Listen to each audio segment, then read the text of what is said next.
जैसा कि आप सभी को पता होगा कि भारत सदियों से अपने युद्ध भूमि पे ख्यात है। भारत पर अनेकों लुटेरों ने हमला किया और भारत को लूटना चाहा।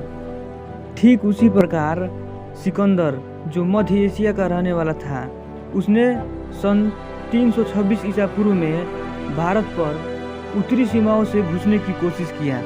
उस समय वहाँ के राजा पोरस हुआ करते थे। इतिहासकारों ने लिखा है कि उस समय पोरस ने लगभग 20,000 सैनिकों के साथ झेलम नदी के तट पर सिकंदर का मुकाबला किया, लेकिन सिकंदर के पास घुड़सवार थे और अधिक कौशलपूर्ण सैनिक था।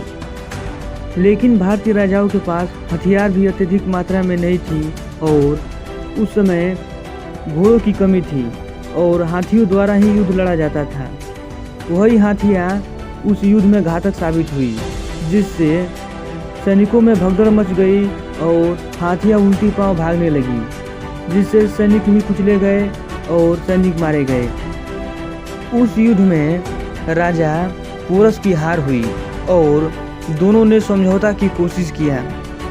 इतने हार के बावजूद भी भारतीय राजा अपने बातों पर अटल रहे और सिकंदर को भारत में घुसने से मना कर दिया, जिससे सिकंदर उनकी बातों से संतुष्ट रहा और सिकंदर भारतीय राजाओं की एकता और कौशल वीरता को देखकर दंग रह गया। सिकंदर ने राजा पोरस को अपनी सारी बातें बताई और कहा कि मैंने अपने महल से विश्व विजेता बनने का प्रण लेकर चला है और विश्व को जीतने का प्रण किया है।